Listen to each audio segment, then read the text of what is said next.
여러분 반갑습니다. 오늘 이렇게 함께 법문을 나눌 수 있게 되어 참 감사하게 생각합니다. 요즘 여러분 마음속에 무엇이 가장 그립습니까?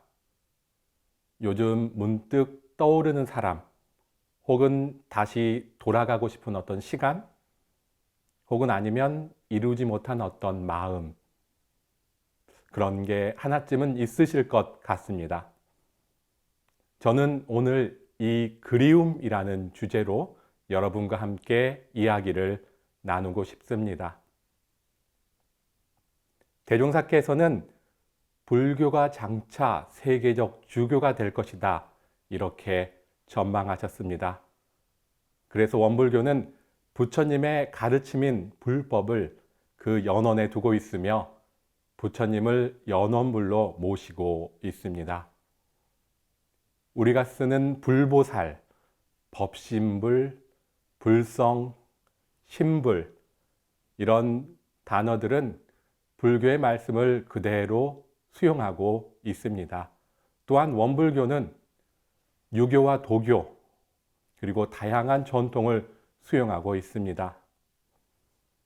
대종사님께서는 교법의 총설에서 모든 종교의 교지를 통합 활용하여 광대하고 원만한 종교의 신자가 되자, 이렇게 말씀하셨습니다. 이웃 종교들의 가르침을 존중하고 좋은 가르침은 주저하지 않고 수용하고 활용하는 것이 원불교의 모습이라고 생각합니다. 그럼 불교를 생각해 보겠습니다. 깨달음, 수행, 해탈. 저는 이런 것들을 먼저 떠올립니다. 분명 불교는 부처님의 깨달음으로 시작되었습니다. 그런데 지금 우리 곁에 불교의 모습을 보면 그 오랜 역사를 관통하는 단어를 떠올려 본다면 저는 그리움이라는 단어를 말씀드리고 싶습니다. 그리움. 우리가 보통 말하는 부처님은 인도에서 태어나신 석가모니 부처님을 말합니다. 부처님께서 열반하신 이후에도 사람들은 부처님을 동경하고 부처님의 가르침을 따르고자 했습니다. 그러면서 처음 등장한 것이 무엇이냐? 바로 탑입니다. 우리나라에는 오랜 역사를 가진 탑들이 많이 있습니다. 경주 불국사의 다보탑, 또 그 다보탑을 마주보고 있는 석가탑, 이렇게 우리나라의 탑은 단순히 높이 쌓아 올린 돌이 아니라 각기 다른 모습으로 부처님을 향한 마음을 담고 있습니다. 어떤 탑은 화려하고 또 어떤 탑은 단정합니다. 이러한 탑이 짧게는 수백 년, 길게는 1000년이 넘는 시간을 그 자리에 조용히 그렇게 서 있습니다. 그러나 그 모습은 달라도 그 안에 담긴 마음은 하나라고 생각합니다. 바로 부처님을 향한 그리움입니다. 그래서 부처님을 추모하는 탑, 이 탑 주위를 도는 문화가 있습니다. 이걸 탑돌이라고 하죠. 그런데 탑돌이를 할 때 혹시 어느 방향으로 도는지 아십니까? 전통적으로 도는 방향이 있습니다. 탑을 두고 시계 방향으로 도는 것입니다. 원불교 중앙총부에는 대종사 성탑이 있습니다. 원불교인들에게는 대종사님에 대한 존경과 그리움이 담겨 있는 탑입니다. 이 탑을 둘러싼 주위로 대종사님의 일대기 역사를 안내하는 대종사 십상이 순서대로 제시되어 있습니다. 그래서 대종사 십상을 순서대로 차근차근 보게 되면 자연히 시계 방향으로 탑을 돌게 됩니다. 대종사께서는 이 탑돌이에 대해 제자와 함께 문답을 나눈 적이 있습니다. 한 제자가 물었습니다. 사원의 탑을 많이 돌면 죽은 후에 왕생극락을 한다고 하는데 신자들이 탑을 돌며 예배하는 일이 많이 있습니다. 정말 사실로 그러합니까? 이런 질문이었습니다. 대종사님께서는 말씀하십니다. 그것은 우리의 몸이 돌로 만든 탑만 돌라는 말씀이 아니라 지수화풍으로 모인 우리 육신의 탑을 우리 마음이 항상 돌아서 살피면 극락을 투영할 수 있다는 뜻이니 몸이 돌로 만든 탑만 돌고 육신의 탑을 마음이 돌 줄 모른다면 어찌 그 참뜻을 알았다 하리요. 그렇습니다. 탑을 돈다는 것은 형상의 탑을 도는 것이 아닙니다. 부처님을 그리워하는 마음을 넘어 그 가르침을 내 삶에서 내 몸으로 실천하는 것입니다. 그래서 진정한 탑돌이는 발로 도는 것이 아닙니다. 바로 마음으로 도는 것입니다. 이와 같은 뜻을 원불교에서는 공도자 숭배라고 합니다. 세계와 사회, 국가와 교단을 위해 몸을 바쳐 노력하신 분들을 추모하고 그리워하는 데에 그치지 않고 더 나아가 그분들의 삶을 닮아가는 것, 그것이 바로 참된 공도자 숭배라 할 수 있습니다. 대종사 성탑이 있는 원불교 중앙총부를 원불교 익산 성지라고도 부릅니다.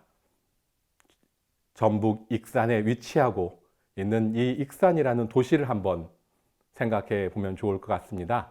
여기에 아주 중요한 불교 유적이 있습니다. 바로 미륵사지입니다. 미륵사지 석탑 한번 가서 보신 적이 있으신가요? 백제, 신라, 고구려의 삼국시대를 한번 떠올려 보죠. 이 삼국시대에 불교가 우리나라에 전래되었습니다. 참 오랜 역사를 가지고 있는 거죠.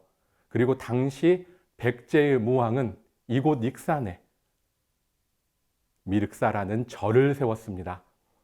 그럼 왜 세웠을까요? 삼국유사에 보면 이런 이야기가 나옵니다. 백제 무왕과 왕비가 미륵산 아래 연못을 지나가다가 연못 속에서 미륵 삼존불이 나타나는 것을 보고 왕이 큰 감동을 받습니다. 그래서 미륵사를 짓게 되었다고 합니다. 백제의 사찰은 보통 1탑, 1금당입니다.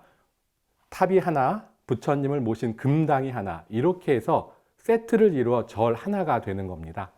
이러한 가람 배치는 일본에서도 확인됩니다. 일본의 가장 오래된 사찰 중 하나로 알려진 호류지. 이 사찰에는 목조로 건립된 1탑 1금당 구조가 보입니다.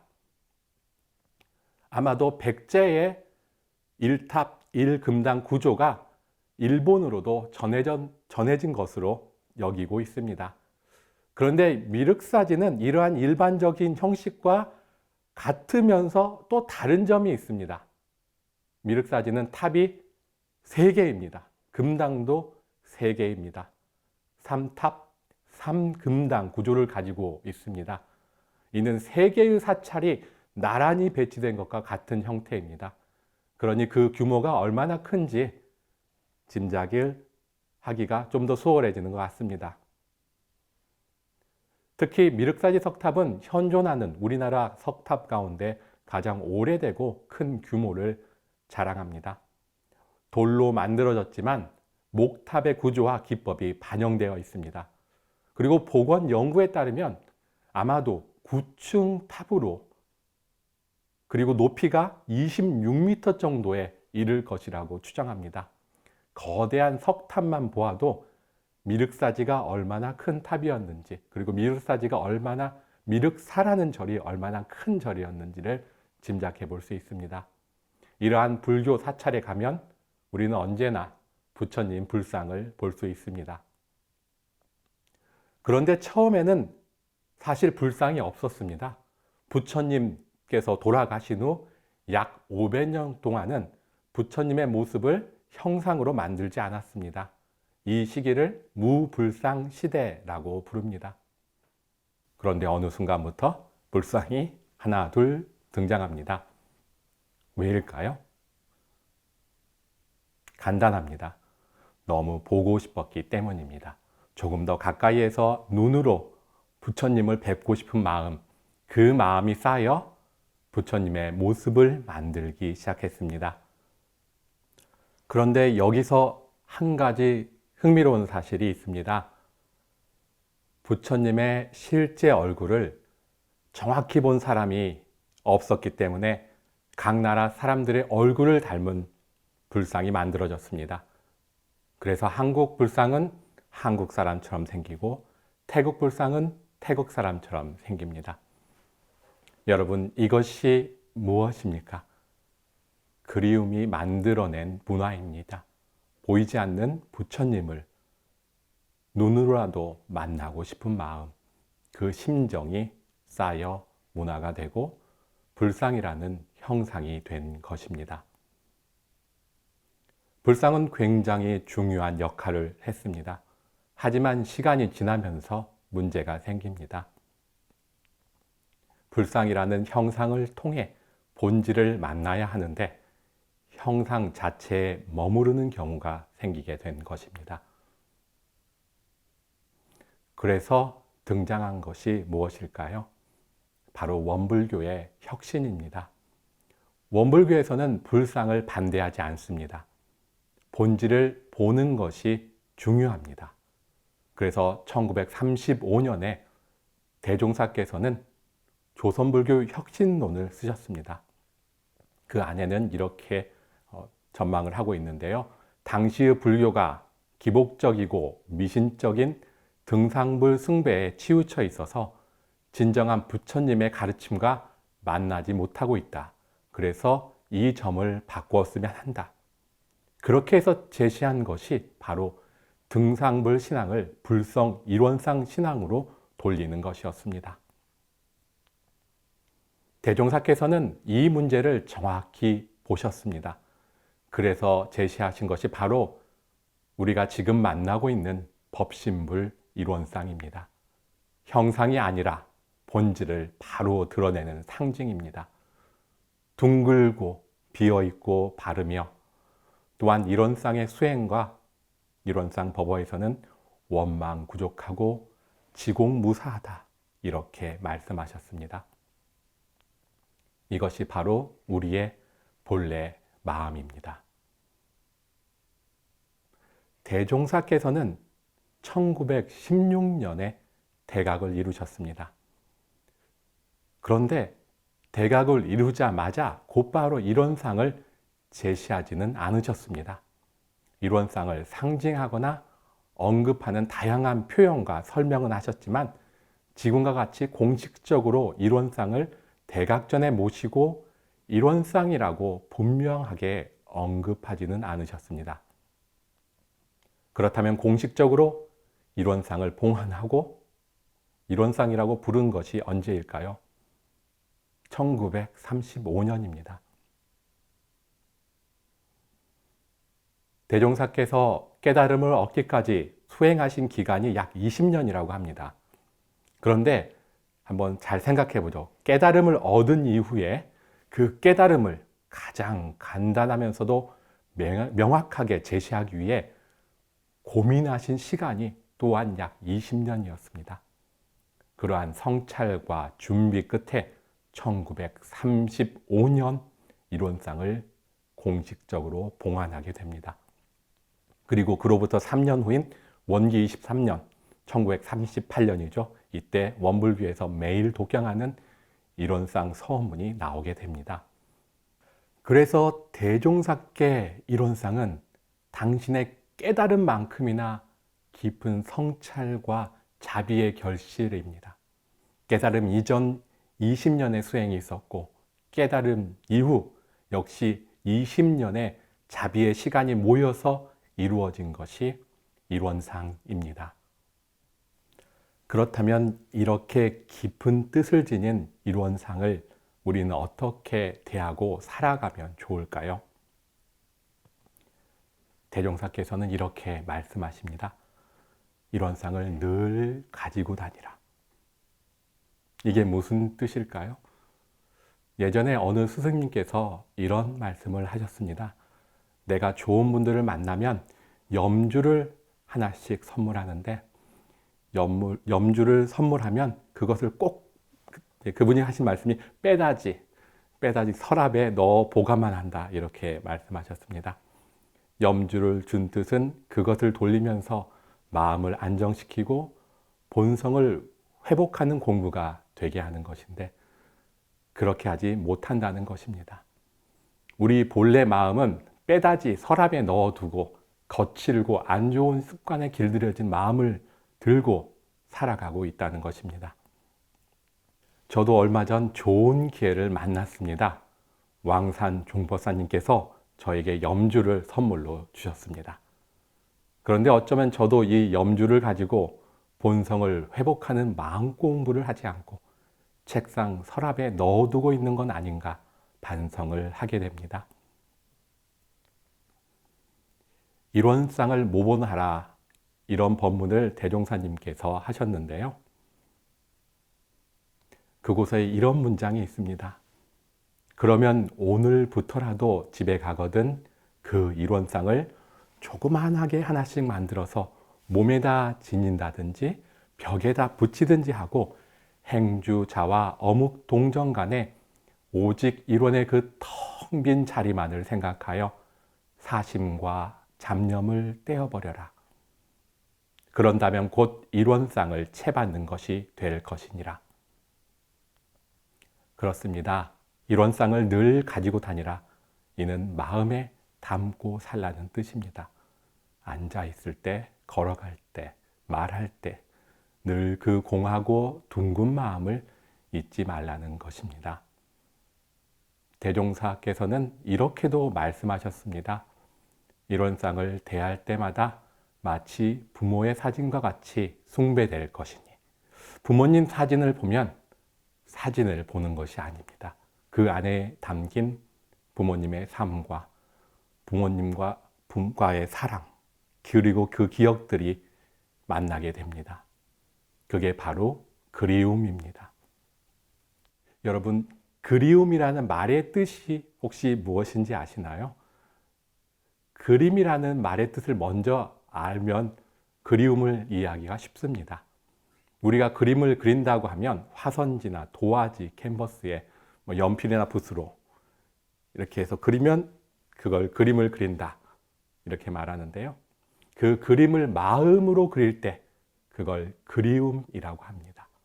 마음으로 그림을 그리는 것. 그래서 그림, 그리움 이 세 단어는 같은 뿌리에서 나왔습니다. 여러분께 다시 묻고 싶습니다. 요즘 여러분의 마음속에 무엇을 가장 많이 그리고 계십니까? 지금 마음속에 많이 그리고 있는 그것이 바로 우리들의 삶의 방향이 될 것입니다. 이 설교의 제목이 그리움의 일원상입니다. 그렇다면 일원상을 그리워한다는 것은 무슨 뜻일까요? 진리를 그리워하는 것입니다. 본래 나를 그리워하는 것입니다. 내 안에 있는 그 맑고 바른 마음을 다시 만나고 싶은 것입니다. 일원상을 대할 때마다 견성성불하는 화두를 삼으라고 하신 말씀 혹시 기억하시나요? 대종사께서는 일원상을 대할 때마다 깨달음을 얻고 부처님의 삶을 배워나가는 화두를 삼으라고 하셨습니다. 진리를 그리워한다는 것을 화두를 드는 것으로도 볼 수 있습니다. 그런데 화두라고 하면 왠지 특별한 공부를 하는 것 같고 전문적인 수행자만이 하는 것으로 여길 수 있습니다. 그런데 그렇지 않습니다. 진리에 대한 그리움에 사무치는 것, 이건 마치 누군가를 좋아하는 마음, 상사병처럼 사무치는 것, 그것처럼 일원상 진리에 대한 그리움이 가득한 것, 그래서 마음으로 일원상을 그리며 일원상을 떠나지 않는 것, 그것이 바로 일원상 공부입니다. 일원상의 마음 공부입니다. 그대가 곁에 있어도 나는 그대가 그립다. 어느 시집의 제목입니다. 그대가 곁에 있어도 나는 그대가 그립다. 여러분, 이론상은 늘 우리 곁에 있습니다. 교당에도 있고, 집에도 있고, 우리 마음에도 있습니다. 그런데 우리는 자꾸 잊어버립니다. 그래서 다시 그리워해야 합니다. 대종사께서는 이론상을 화두로 삼고 수행의 표준으로 삼고 신앙의 대상으로 삼으라 하셨습니다. 결국 한 가지입니다. 이론상을 닮아가는 삶입니다. 오늘 우리는 그리움의 이론상이라는 이야기를 나눴습니다. 생각컨대 불교의 시작도 그리움이었고 불탑도 불상들도 모두 그리움에서 시작되었다고 생각됩니다. 그리고 이제 우리는 이론상을 통해 다시 그리움을 배웁니다. 여러분, 지금 무엇이 그립습니까? 그리고 무엇을 마음속에 그리고 계십니까? 그것이 우리의 삶을 만듭니다. 이론상을 마음에 한번 그려봅니다. 이렇게 진리를 마음에 품어보는 것입니다. 그러면 우리의 집이 성스러운 법당이 되고 우리의 행동이 고귀한 부처님의 삶이 될 것입니다. 그것이 바로 우리 일상의 수행입니다. 함께 해주셔서 감사합니다. 여기에서 마치도록 하겠습니다.